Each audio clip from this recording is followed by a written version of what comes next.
오늘 읽었던 열왕기하 17장 6절 말씀을 왜 나누느냐 하니까 아침에 일단 새벽기도 말씀 나누는 것도 있고 또 별도로 제가 또 성경을 이렇게 읽는 경우가 있어요.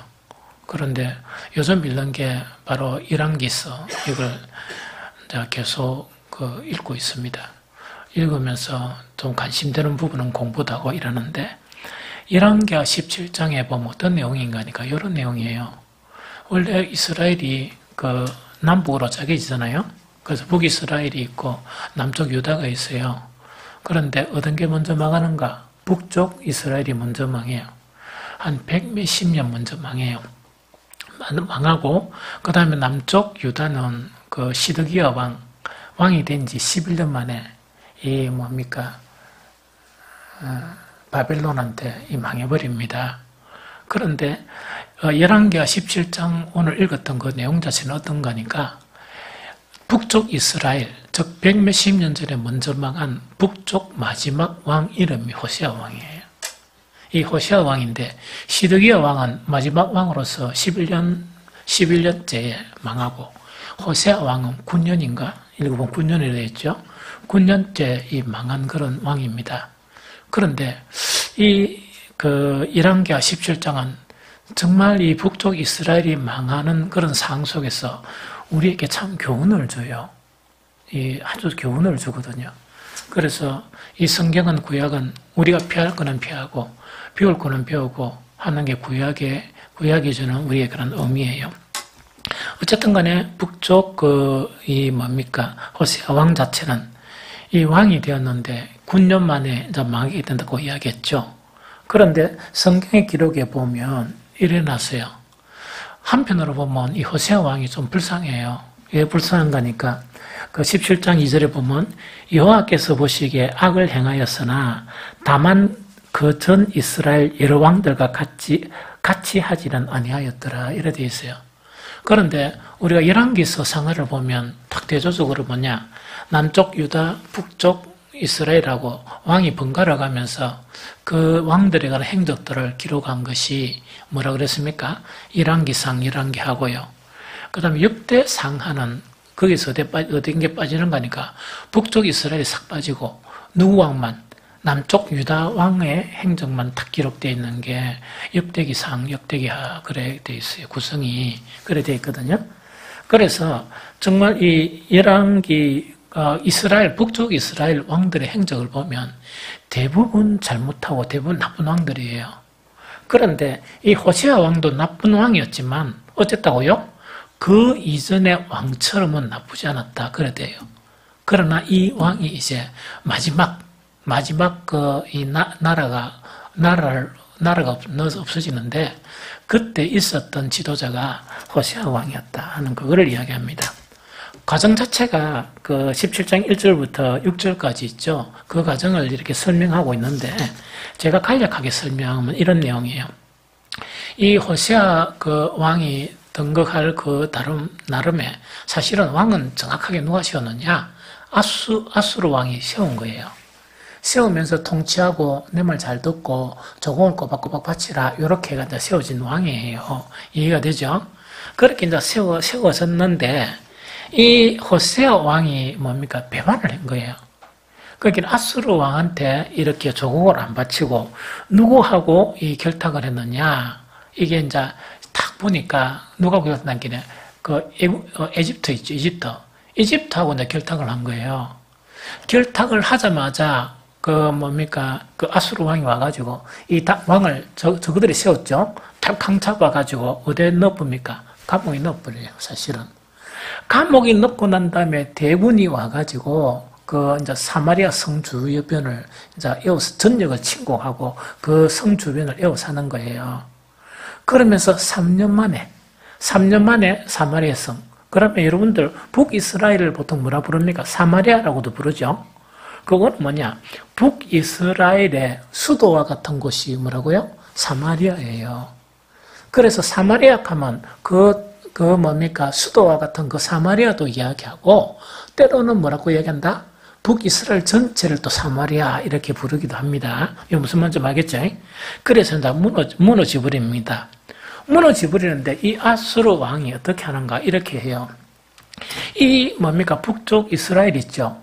이스라엘에 관한 백성들 자체를 갖다가 이 대거 뭡니까 전부 다 포로로 잡아가지고 그 아수르 전 지역이나 그 바빌론 그때까지는 바빌론이 아직 강성을 안 했으니까 전역에 이 사람들 다 흩어버려요. 흩어버리고 또 어떻게 하는 거니까 그 주변에 있는 나라들 있죠. 자기가 점령한 그런 나라들이나 또 아수르 나라에 있는 그 사람들을 어디에다가 데리고 옵니까? 북쪽 이스라엘에 데리고 와서 그 정착을 시키는 거예요. 그럼 나라를 완전히 말살시키는 거죠. 이런 일이 이제 벌어진 거예요. 이런 일이 딱 벌어지는데 어떤 현상이 벌어지느냐? 자, 북이스라엘 사람들은 이제 하나님의 징계를 받아가지고 잡혀가가지고 이거는 그냥 그 남쪽 유다는 바벨론의 포로를 끌려가 다시 들어오죠? 이게 아니고 민족을 흩어버리고 그 나라 자체는 왜 됩니까? 이방 민족을 다시 데리고 와가지고 거기다가 뭡니까? 정착을 시키는 거예요. 그럼 어떤 생각이 듭니까? 애굽에 포로 생활하던 이들이 그 다음에 광야를 거쳐서 뭐를 차지합니까? 이 가나안 땅을 차지하죠. 차지하는데 다시금 빼앗겨버리는 거예요. 빼앗겨버리면서 그때 없었던 이방 민족 자체가 다시 그 영토를 차지하게 되는 이런 불운을 겪게 되는 것이 바로 북쪽 이스라엘의 패망이에요. 참으로 생각해 볼 만한 그런 문제죠. 그런데 그러면 이제 이러다 보니까 그 뭡니까 하나님의 약속의 땅 자체가 왜 됐습니까? 하나님을 섬기는 거 아니고 누구를 섬깁니까? 다시 우상을 섬기고 다시 이방 신을 섬기는 그런 일들이 다시금 나타나는 거예요. 북이스라엘의 전체에. 그러다 보니까 하나님께서 가만히 안 두시고 그때 이주해왔던 그 사람들 있죠. 그 민족들에게 누구를 보냈냐? 이 사자, 우르르한 사자 있죠. 사자를 보내가지고 이 사람들을 물러 죽이는 거예요, 사실은. 그러니까 이 사람들이 혼비백산 해가지고 누구 왕한테, 아수르 왕한테 가가지고 우리 살려주세요. 우리가 여기 와서 우리 신들을 섬기다 보니까 어쨌든 이상한 징조가 일어나가 이게 완전히 난리가 났으니 우리가 다 죽게 되었다 하는 것을 하소연하다 보니까 아수르 왕이 포로로 잡아온 제사장이죠, 제사장 한 명을 어디로 보내놨냐? 다시 이주해서 북이스라엘 전체에 살고 있는 그 나라에 보내면서 뭐를 가르치느냐? 하나님께 제사하는 법을 가르치기 시작하는 거예요. 이거 무슨 말인지 좀 알겠죠? 하나님께 제사하는 법을 가르치는 거예요. 이러다 보니까 물론 사자가 물어 죽고 하는 게 없겠죠? 그런데 이 이주한 사람들, 그 다음에 남은 사람들 다 합해가지고 어떤 현상이 벌어지느냐? 열왕기하 17장 33절을 한번 봅니다. 열왕기하 17장 33절.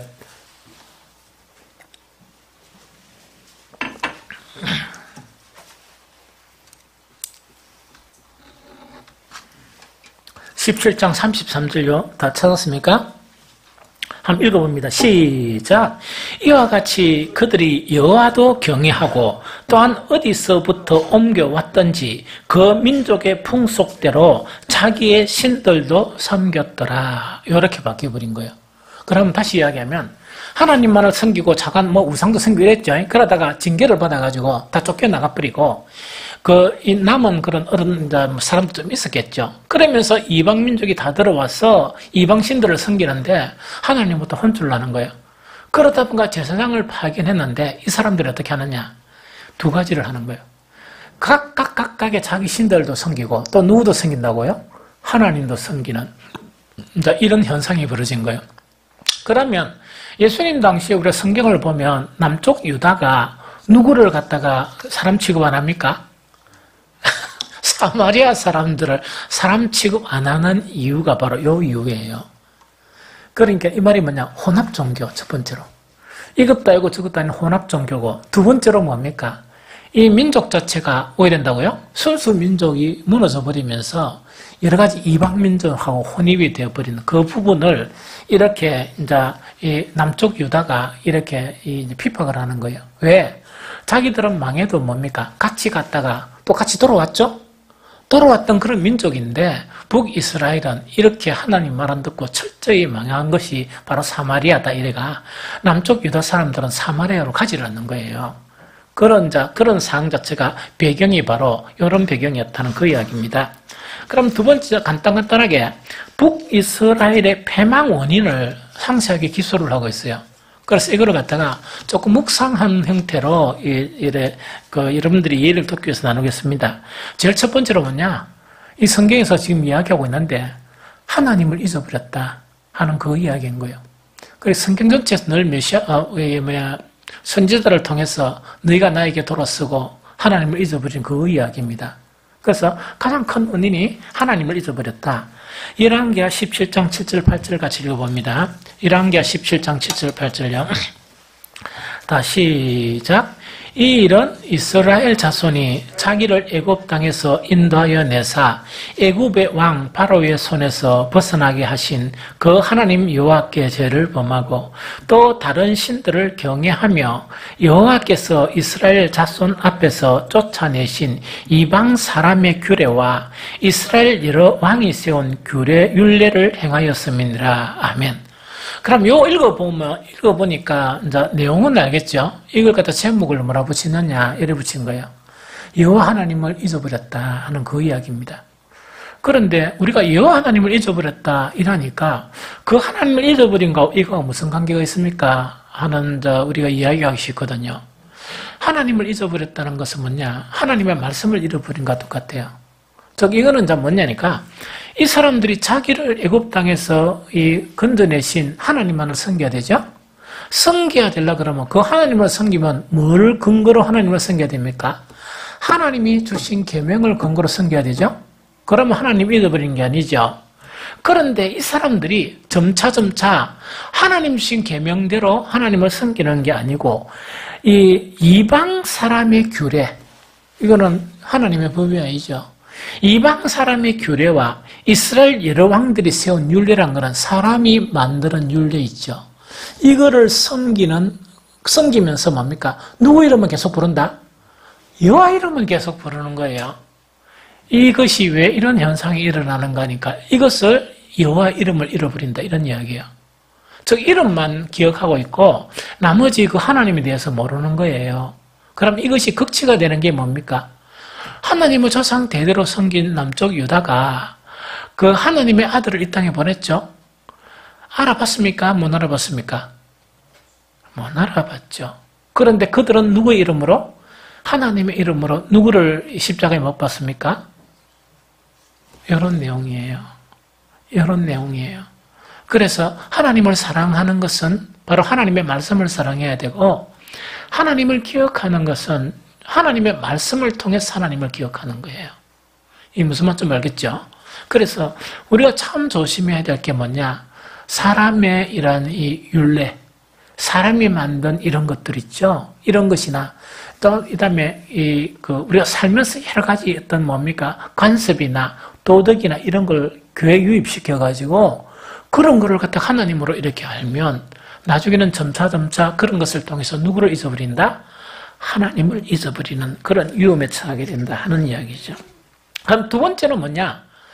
한 번에 팍 이렇게 이 죄를 많이 짓는 게 아니고 조금씩 불의를 행하는 거예요.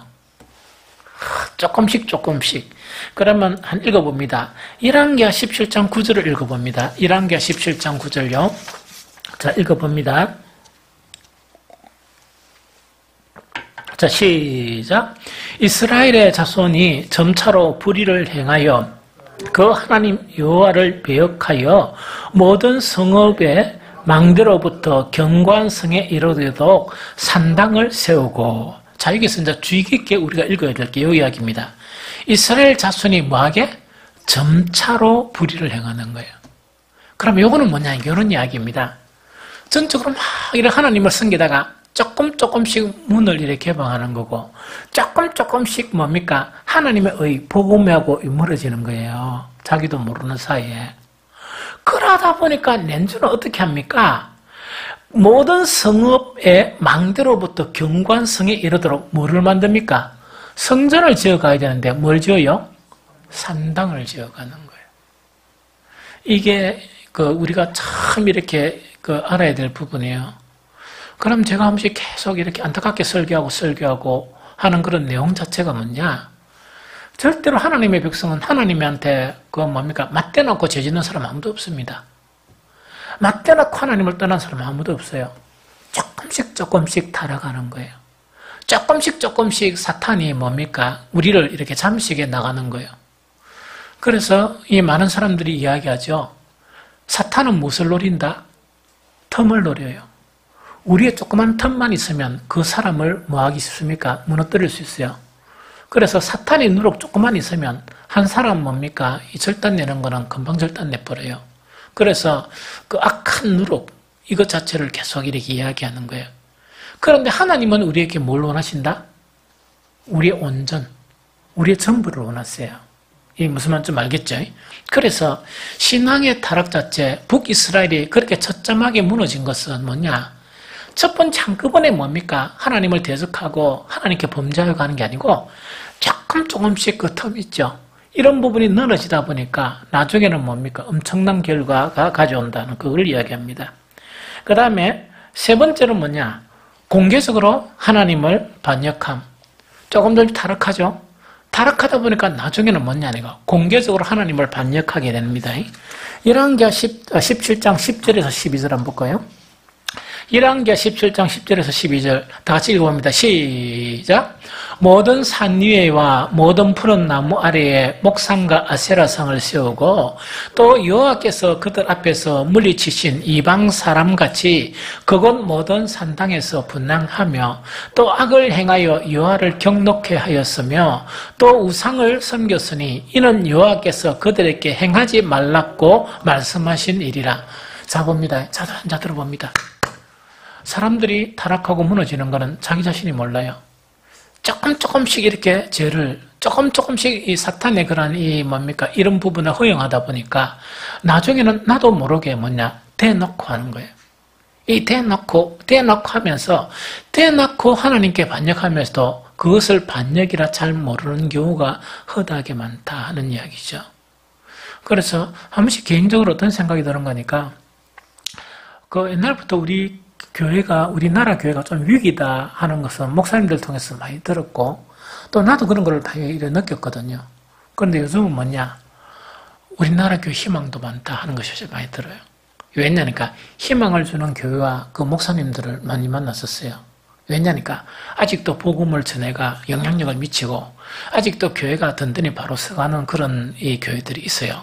있다 보니까 그런 부분은 희망이지만, 어떤 부분에서는 위기일 수도 있다는 그런 생각이 들어요. 지금은 어떤 상태인가니까 제가 늘 하는 이야기처럼 많은 좀 가려서 들었으면 좋겠어요. 되게 많은 일부의 그런 주의 종들이나 많은 성도들이 말씀의 근거로 살지 않아요.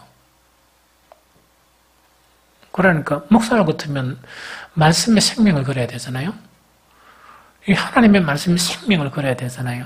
그런데 많이는 아니고 일부 그런 주의 종들이 그것 없이도 목회를 하구나 하는 것을 좀 느껴요. 그러다 보니까 성도들은 많은 사람들이 대놓고 말씀을 떠나요. 무슨 말인지 좀 알겠죠? 이 말씀을 이제 떠나버리는 그런 일들이 좀 많이 일어난다는 생각이 듭니다. 그런데 이게 조금의 그런 텀이 있죠. 텀과 그런 문화들이 있죠.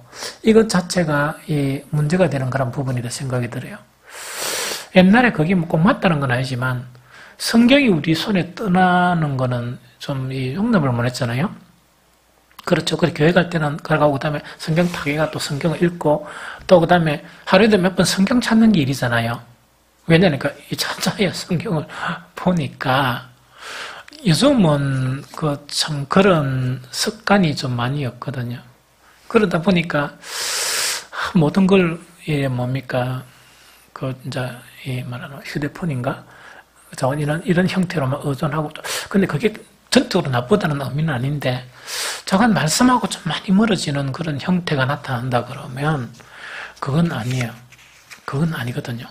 그래서 이제 이 세 번째가 뭐냐니까 공개적으로 하나님을 반영하는 그런 일들이 일어나고, 마지막 네 번째는 뭐냐? 이 이야기입니다. 하나님의 부르심에 순종할 힘이 없는 거예요. 자, 이건 어디 있냐? 같이 읽어봅니다. 이제 한 두 구절만 읽으면 이제 끝나요. 열왕기하 17장 13절 14절.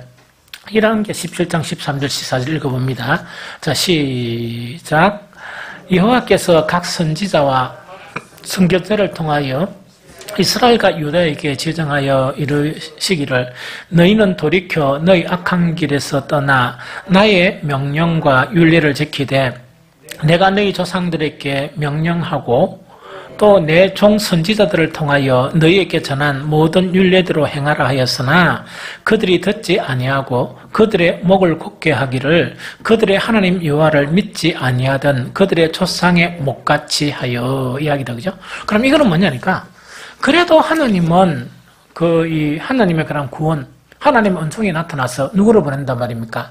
선지자와 누구를 보내요? 선견자를 보내는 거예요. 선지자와 선견자를 이렇게 보냄에도 불구하고 제가 이 내용을 읽어보다 보니까 어떤 제목이 가장 적당하냐? 선지자의 이 메시지를 듣고도 돌이킬 능력이 없는 거예요.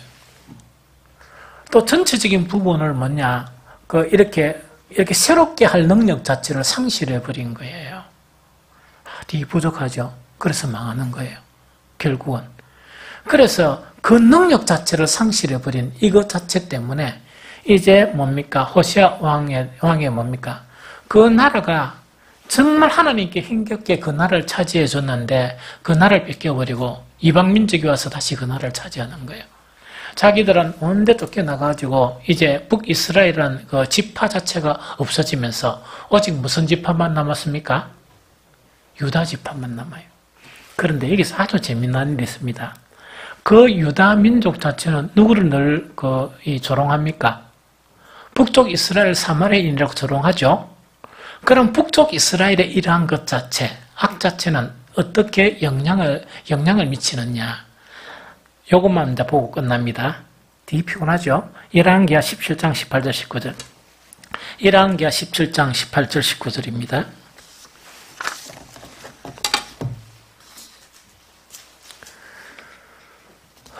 열왕기하 17장 18절 19절 다 같이 읽습니다. 시작. 여호와께서 이스라엘에게 심히 노하사 그들을 그의 앞에서 제거하시니 오직 유다 지파 외에는 남은 자가 없으니라.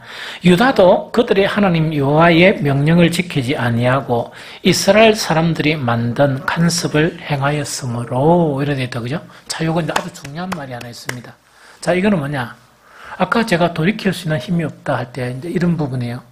남쪽 유다는 북이스라엘 억수로 이렇게 적대화하고 무시하고 이랬었어요.